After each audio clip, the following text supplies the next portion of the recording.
coordonnateur national du mouvement citoyen MCLA RDC. Et aujourd'hui, vous venez de faire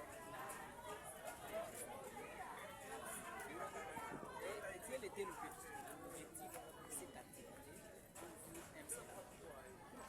Oui, justement, aujourd'hui, nous venons de réaliser une assemblée générale extraordinaire du mouvement citoyen MCLA, qui était non seulement un cadre pour faire rencontrer les différents animateurs du mouvement venus de Fizi, Kalemi, Ouvira territoire et ville pour évaluer les actions menées pendant les 6 mois déjà écoulés de cette année, mais aussi depuis les 4 ans d'existence. Mais aussi c'était un cadre pour réfléchir sur les grands défis de la ville d'Ouvira. À l'occurrence, nous avons parlé par rapport à la sécurité.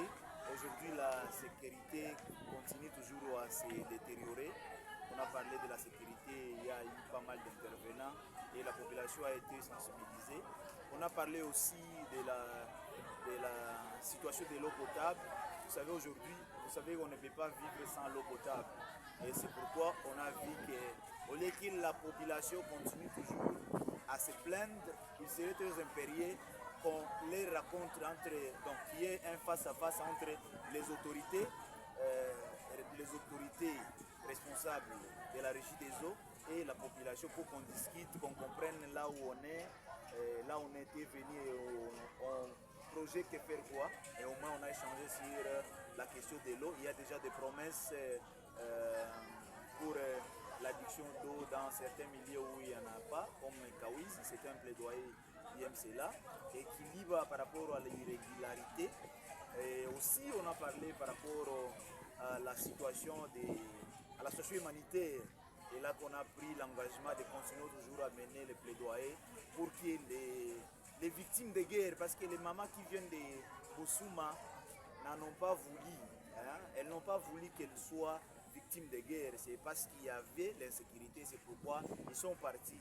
Elles sont parties là-bas. Et le gouvernement congolais a tant de moyens. Et les moyens congolais, les ressources congolaises ne doivent pas rester seulement pour les pillages, les détournements. Par contre, elles doivent être affectées dans les sociales de la population, dont les mamans, les familles venant de Bossouma en font partie pour qu'ils puissent aussi bénéficier. Et c'est là que je fais référence même à la Constitution qui dit que tout Congolais a droit à consommer, a droit à accéder aux ressources du pays, et surtout dans de telles situations où il y a quand même des victimes, il y a des gens qui sont en besoin d'assistance. C'est pourquoi nous sommes en train d'alerter les FONARE et d'autres organisations et les gouvernements de voir comment faire quelque chose. Et ensuite, on a fini par échanger par rapport à la situation, à l'évolution des routes à construction.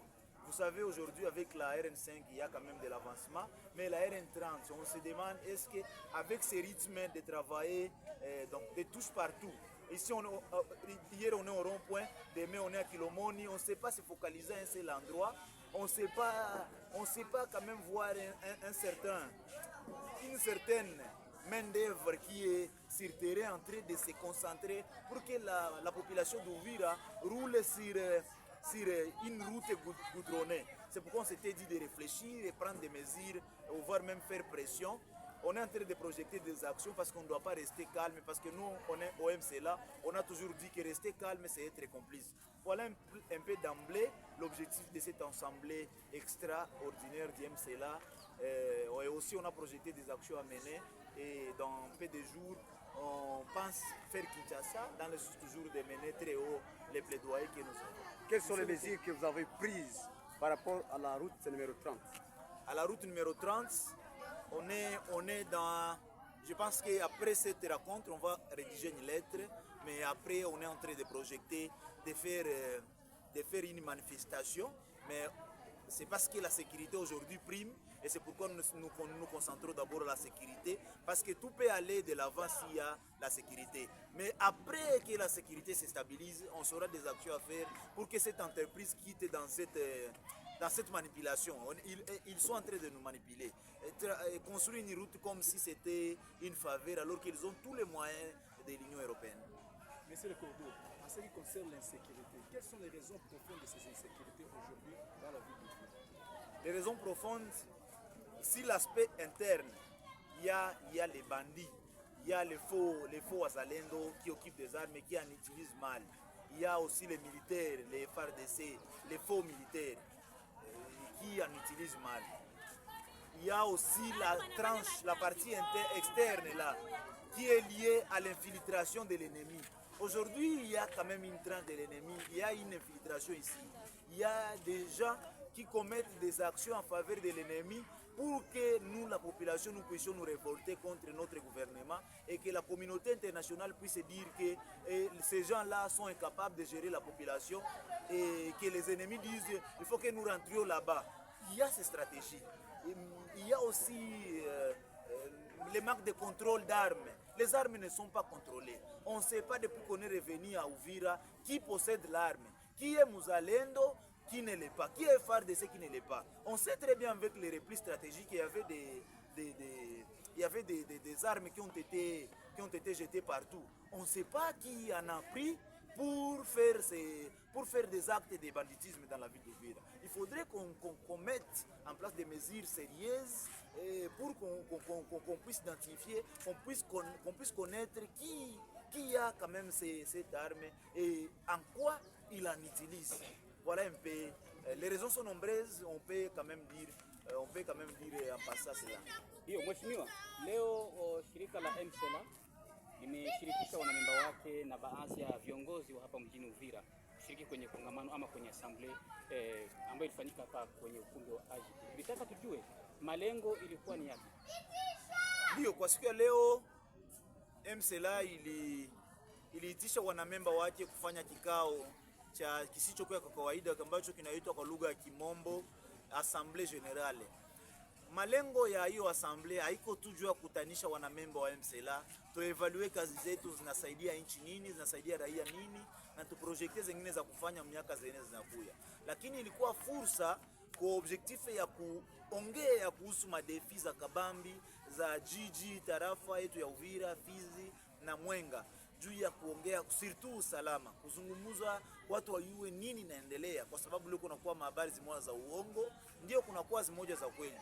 Ili metulina tuite watu waeleze watu wajue hali halisi ni nini na raia inapasha kufanya nini. Eske raia itakunja mikono?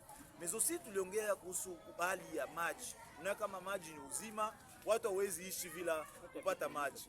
Na ndio kwa maana tulialika mkuu wa Regideso atuambie, atupeni tena ile hali ya kusema kwamba tulifanya sitini, tulifanya hivi mikogotano, tuite tuongee tuyue nini inahitajika purke maji iboreshwe. Na ndio kwa maana tulita mkuu wa Regideso akatuambia kwamba tatizo ya maji ya Regideso itaenda kuisha Uvira, Kiliba wanapata maji kwa shida itaisha, Kawizi walikuwa wapataki maji depuis existence wataenda kunufaika na maji. Dairi tutakuwa na descente mwasiku ambazo zinakuja kwenda Kawizi. Ile nayo ilikuwa ni lengo. Na ingine tulikuwa napenda tuzungumuze kuhusu hali za barabara ambazo zinatengenezewa. RN5 inaendelea, RN30 inatengenezewa kama vile mtu mwene iko na chumbia wanawake wengi na hakuna mwene ataoa. Wanagusa hapa Kurompwe, wanagusa hapa wako pa Kilomoni, hawawezi kujikonsantre kuongeza watu, kuongeza vifao ili watupatie barabara nzuri, ijapokuwa wanakuwa na mamwae zote. Na pia tuliongea hali ya wakimbizi. Unaona kwamba kama watu wa mama wa baba walijikuta mkambi, ni c'est parce que vita ilikuya, ni wa victime wa vita. Nchi yetu itabaki kuwa na pesa tu ya kusema semba, unasikia bali detourner milioni fulani, bali detourner milioni kaza, lakini pesa ya kusaidia raia inakosekana. Na ndio kwa maana tuliamua tuzungumuze kwa ajili ya ile na tuendelee kupaza sauti, kuambia hata shirika ASER iangalie na magani gisi itaambia wazamini wake waangalie na magani gisi ya kutoa pesa wasaidia wa mama. Tuko nasikia habari za 800,000 itasaidia watu maelfu. Hapana, tuliesea kudivize tukaona kama ni afere ya kila menage tapata $3. Eski na hizo pesa ziko eko? Jibu inasema hapana. Ndio kwa maana tuko nasema kwamba bangalie namna gani gisi ya kumultiplier ma effort, ma plaidoyer zao. Pesa ionekane isaidia watu nao wenye walikimbia, haiko kwa kutaka kwao, walitoka mkambi, walitoka jua kutokana na shida zilikuwa mingi, watu walikuwa nakufa saa yote, chakula hakuna, watu wanaishi nje bamoya wanakosa nafasi ya kulala vya vile na kadhalika. Baada ya kuona barabara namba 30 haiendelei, ninyi kama vile shirika la kiraia mna mipango gani? Unajua kwamba kwa sasa usalama uko mdogo, na kwetu CMCLA ni shirika ambayo naweka kipao mbele usalama. Kikawaida tungifanya maandamano juu ya hii entreprise watu badirishie nayo, lakini tunasema kwamba kwa sasa tunajikonsentre na wanotable wa Uvira, wa leader wote, tuangalie namna gani gisi tutaboresha kwanza usalama. Mengine mambo tutarevenir après, mais hali ya ujenzi ya RN30 hatutakubaliana nayo paske raia ya Uvira iko mpofu, tuko tunaona kama wako na tujere na hakuna kitu kinitaisha. Ujumbe wa mwisho. Ujumbe, nashukuru raia kwa kufika, walionyesha kwamba kombe de fois kwamba shirika MCLA inatumikia raia. Nashukuru wana member walitokea Fizi, Kalemi, walitokea au plateau wa MCLA, walitokea mteritoire ya Uvira kuya kushiriki. Tunashukuru wa notable wanalifika, tunashukuru mkuu wa Régie des Eaux na wengine wote. Ni katika jitihada kama na hizi ndio watu wanabadilisha inchi. Kama ongezi watu wana refleshiri tufanye nini. Nashukuru na tunashukuru wa journaliste. Ujumbe ni kusema kwamba usalama hauko haurizishi. Tuangalie namna gani kwa pamoja, kila mtu a son niveau, askari, wakuu, viongozi, raia, tuangalie namna gani tutaboresha usalama ili mambo yote yaende sawa. Nakushukuru. Na mimi nashukuru.